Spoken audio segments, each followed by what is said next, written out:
let's start the last session of this day with Avishay from SodaLabs talking about his Garbled EVM. It's not the last session?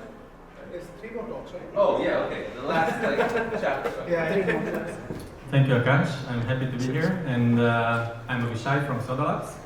I'll speak about gcEVM. It's a garbled EVM. I'll speak about the challenges and architecture, and hopefully after this talk you'll be convinced that garbled circuits are a good form of MPC, and you will want to use them as well. So what's in this talk? So I'll do one slide on the past versions of privacy on blockchains that we've known so far.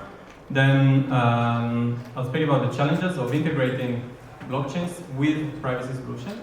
And here I'll not focus on a specific privacy solution. I'll pose some questions regarding any privacy solution with any blockchain, and I'll raise some questions that nobody actually scientifically took care of so far. Then I'll review some privacy solutions. Some of them you've already heard about today. I guess you haven't heard about Garbled Circuits today, so I'm happy to be the first to talk about this. And finally, I'll build a case for Garbled Circuits as a solution for blockchains, and hopefully I'll convince you that this is a very good solution in terms of performance and design for blockchains. And if there's time, I'll show you some examples. So privacy is a wide term. It may mean a lot of things. Definitions can vary a lot. If you see on papers, there are many definitions for privacy. Sometimes they are specific for certain things, and sometimes they are general.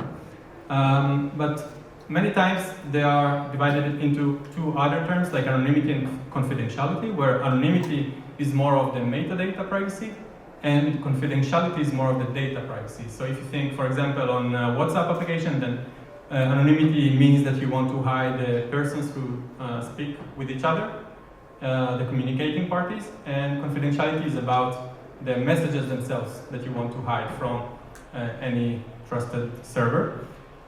In the blockchain, anonymity is the sender and receiver, for example, and confidentiality is the amounts of the transaction of the funds that you want to transfer. Sometimes it's the amount of the liquidity that you contribute to some AMM or anything else, basically.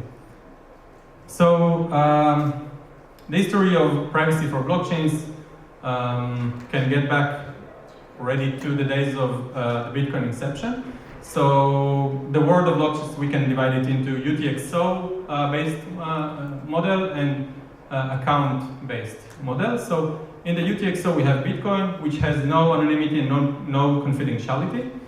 Then after the Bitcoin inception, there were a lot of projects that tried to solve anonymity and some limited version of confidentiality, like Zcash, Monero, some variants of Mimble-Wimble, and so on.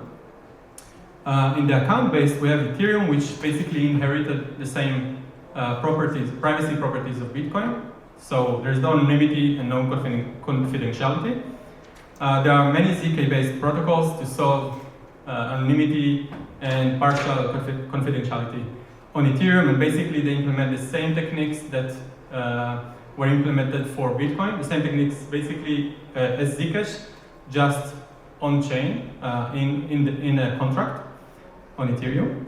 And finally, I'll focus more in this talk is about general purpose privacy solutions, like the one that we developed, the gcEVM, what we want from them, and how we build them. So, as I mentioned, I'll focus here on the general purpose privacy solution that gives developer flexible confidentiality. It means that developers can do whatever they want. They can reveal whatever variable, whatever computation results for whoever they want. So they can reveal results to the public, and they can also reveal results to specific users. It's not all or nothing. So what is flexible confidentiality? You can see in this short snippet, this is from the encrypted ERC 20 standard that we developed. So there is a mapping that maps addresses to ciphertexts. Those ciphertexts are the ciphertexts that hide the amounts, the balances of the users. Then there is a transfer function, just like you have transfer in ERC20, except here the amount is ciphertext, is encrypted by the message sender. So the function will return some success Boolean variable that will tell us whether the sender of this transfer transaction had enough funds to send this amount. And to check whether the sender has enough funds, we need to do a secure comparison, or secure greater than or equal. The from balance, which is the sender, has more funds than the amount that he wants to send.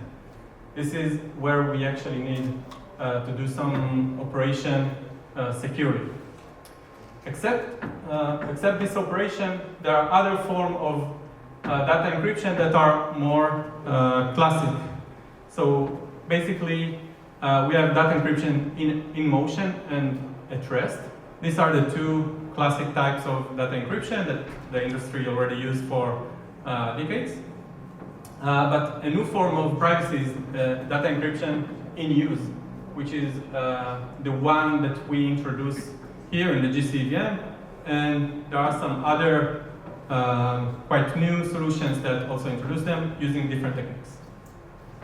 So flexible confidentiality means that the developer can decide whatever it wants to keep in private and what it wants to reveal. So in this specific case, we are fine to reveal on whether the transaction succeeded or not. But we could keep this secret information as well and reveal this only to the sender, for example. So, given that we've established what is flexible confidentiality, and suppose we have some trusted third party that gives us this functionality. It gives us whatever privacy guarantees that we want, and with whatever flexibility that we want. The question is, are we done? Can we easily connect a blockchain with such trusted third party? And the answer is no. It's still very difficult, and there are many questions to answer before we can actually deploy such a solution. I'll only raise some of those questions here, but there are many more, and I will not explain about our specific solutions. There are many possible solutions in this space, and I think not enough scientific work has been done to solve this formally. So, for example, one question is how validator works. So if you know like details of how Go Ethereum or Ethereum validators work, you know that validators, they execute the transactions just as at the same time they do the validation. So they execute transactions to know how much gas they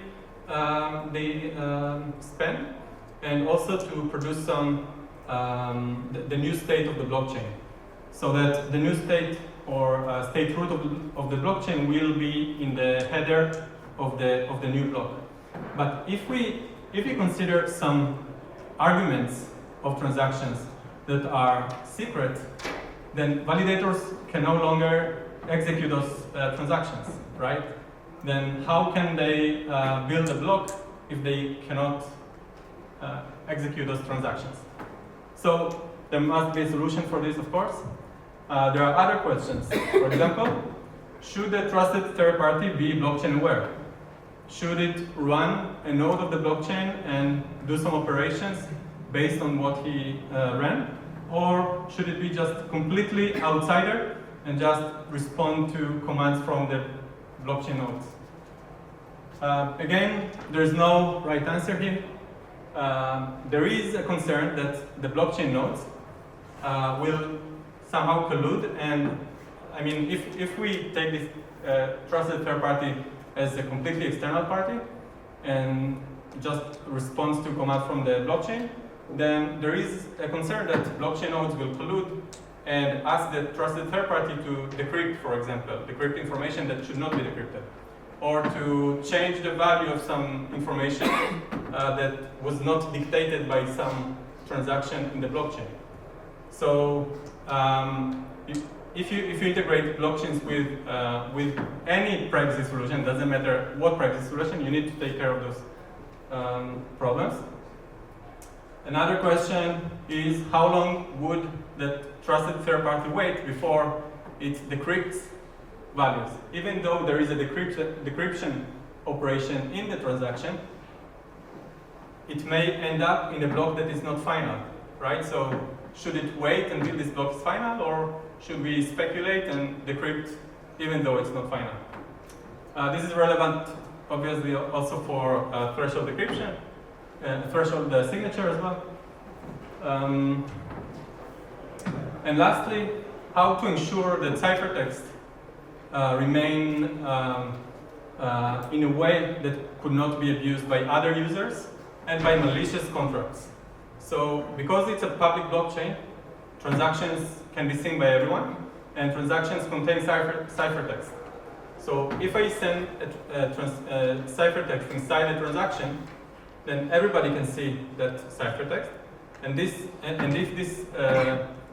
I use an encryption scheme that is malleable, then, for example, if I use an auction contract, someone could use my ciphertext in order to generate another ciphertext that is just encryption of some value +1, and then always win an auction. So we need to take care of all of these things and many other things. I will not answer those questions now, because the focus should be more on the MPC solutions that we have developed.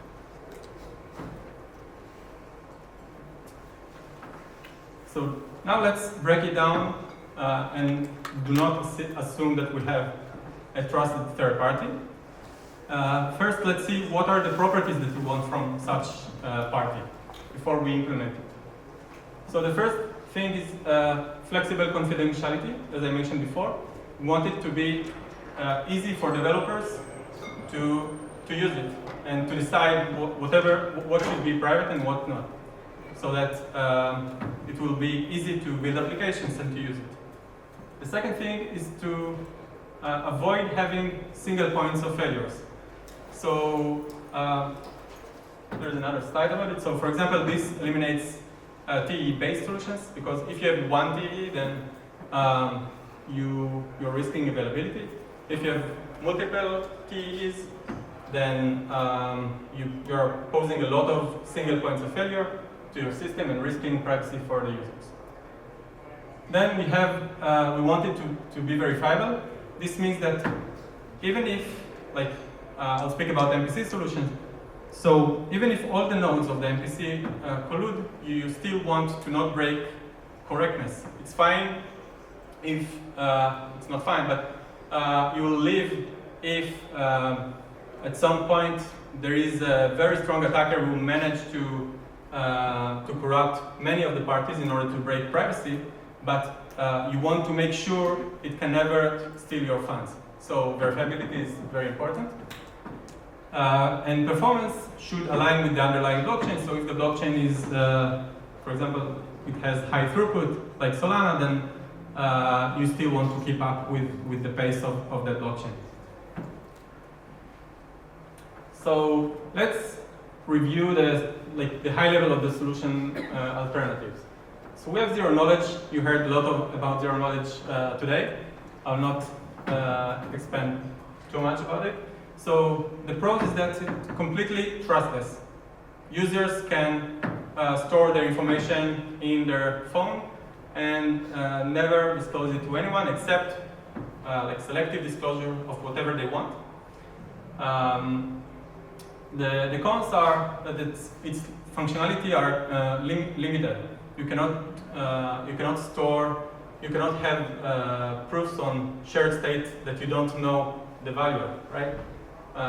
And it was also shown that for some applications, for example, to prevent MEV on blockchains, zero knowledge will not be sufficient. You need to use other techniques to solve this. I already mentioned TE plus ZK. So TE basically is used for privacy, and ZK for verifiability. This is the way people are exploring how to deploy TEs in blockchain and maintaining verifiability. And the rest of the approaches are based on MPC. So let's review 3 approaches, MPC approaches that we could use in order to bring privacy to blockchains. But before that, let's see what is this MPC.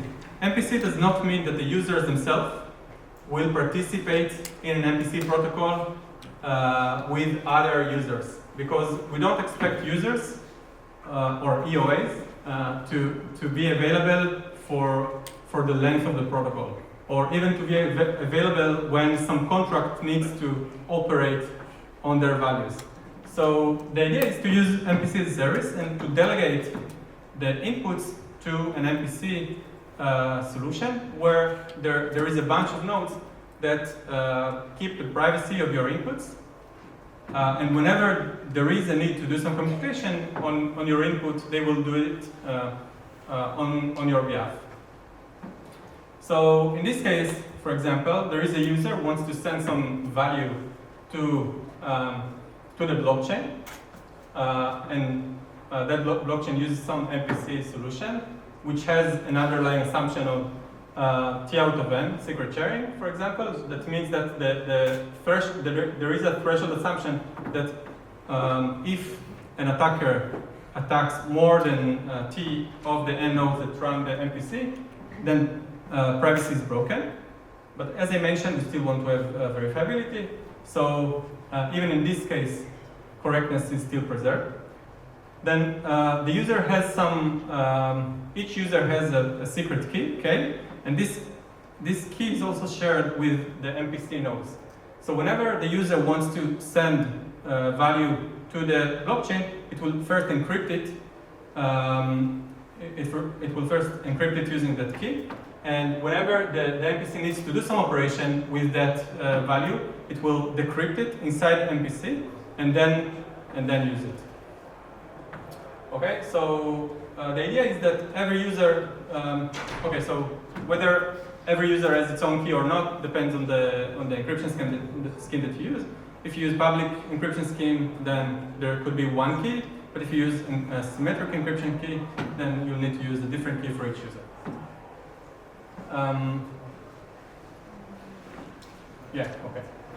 So let's see the secret sharing approach. So in secret sharing, let's say you're given a block.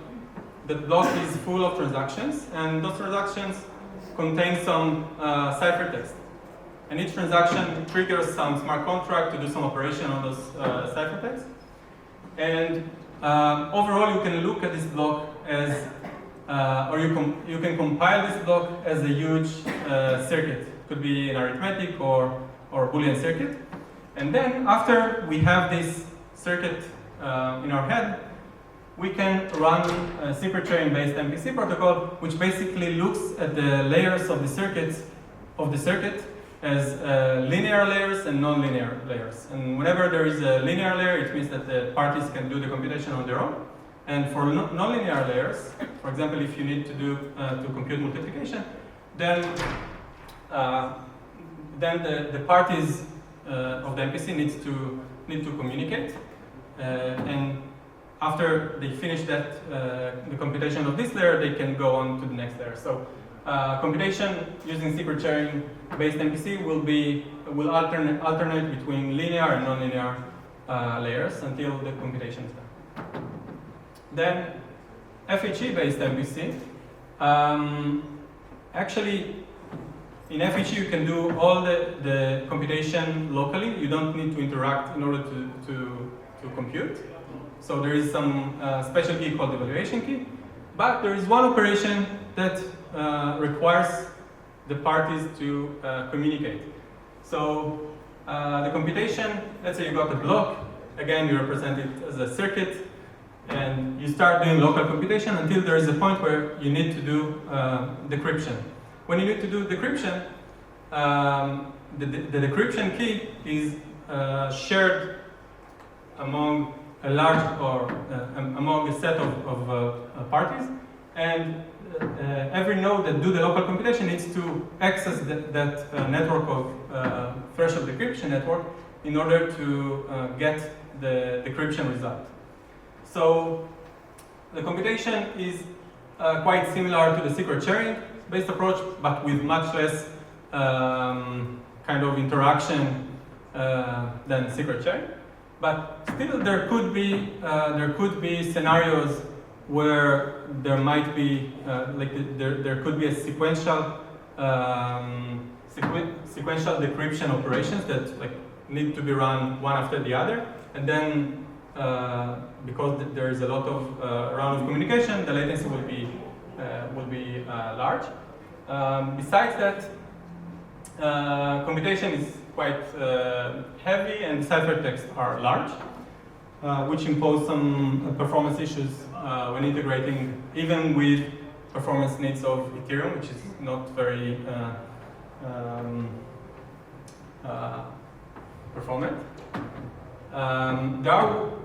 There are works that try to implement FHE on ASICs and FPGAs, but I think we're not there yet. We'll have to see how it goes in the next years. And finally, let's see how it will work with garbled circuits. So what I'll explain now is the naive approach of using garbled circuits for blockchains. So we'll have evaluation nodes as before, and we'll have garbled nodes. This is the new thing here. And the garbled nodes are responsible for two roles. They will do the garbling work, which takes a circuit and create a garbled version of the circuit. And they are responsible also to encode the inputs. So after we know what is the block that we want to compute, we'll take the inputs to the circuits and encode it into something called labels that fit into that big garbled circuit. And the good thing about garbled circuit is that after it's ready, after we have garbled circuit in hand and all the labels, all the encoded input in hand, we can do the entire computation of the block without any interaction. So this is a very attractive property that we want to try and see if we can actually make it more efficient than this. And why we need something more efficient? Because first, as I wrote there, garbled circuits are one time. It means that this garbling procedure need to be repeated many times for every block. It's not like it's not a reusable object. So we must spend some efforts in order to generate it for every block. Besides, even if we are okay with high bandwidth and internet performance are increasing all the time, and data availability sampling are also a problem that is close to be solved. But even if we are okay with spending that communication for generating those garbled circuits, there are still two main issues that we need to solve. The first one is that garbling and evaluation time depend on the number of parties in all the multi-party garbling protocols that we know of, and there are always more papers about it. So, and if the number of parties is large, then it might not be practical or even competitive with FHE. So we want to solve that. And the second thing is that garbling requires knowing the function that we want to evaluate in advance. So in our case, when we are getting a block to compute, this is the exact point when we know what to compute, and only then we need to start garbling that circuit for that block. but we want to do something else and somehow garble that block before we know what's inside that block. So the question is how we can do this. Let's tackle those two questions in the next slide. So first one is how to remove that dependency in the number of parties.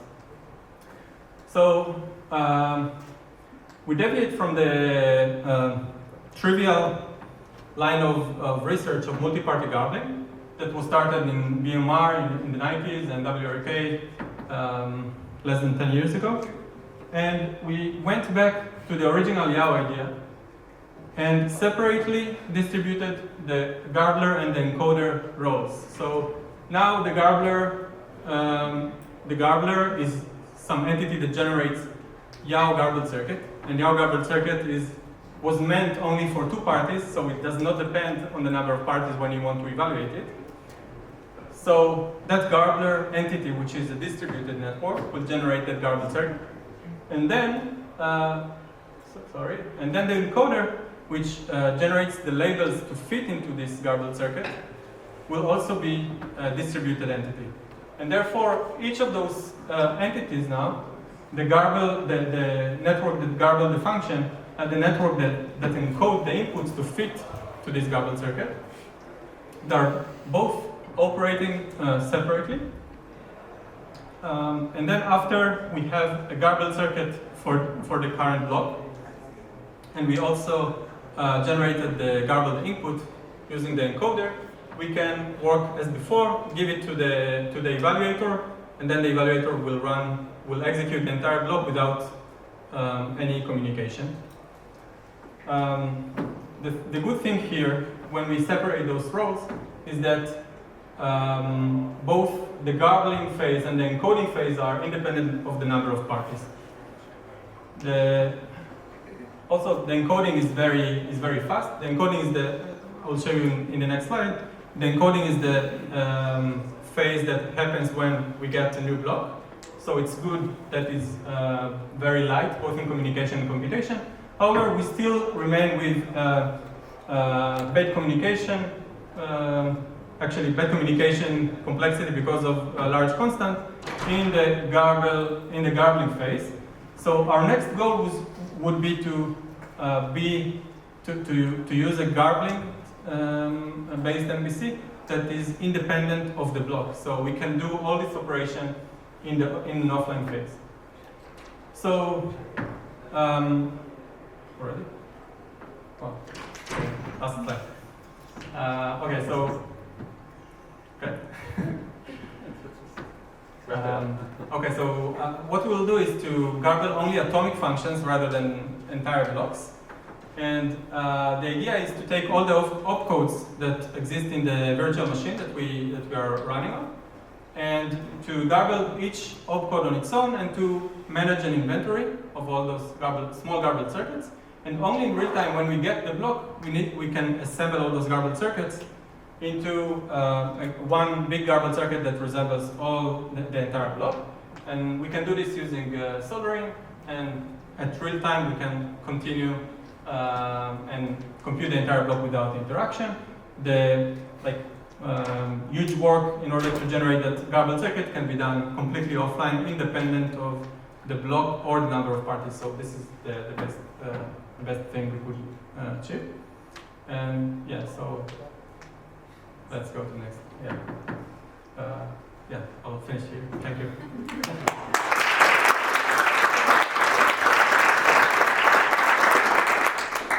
Time for a quick question, if anyone has. My knowledge is very limited about Garbled Circuits, but I have a question. Garbled Circuits are really good for Boolean arithmetics, right? What is your experience working with EVM? Is this a bottleneck or no, it's okay? It's not a bottleneck. Garbled circuit can work also with arithmetic computation, first.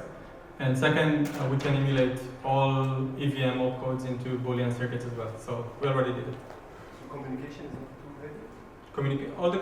The large part of the communication is done completely offline. So whenever we get a block, we can jump to its evaluation phase, which is very fast. Okay. Thank you.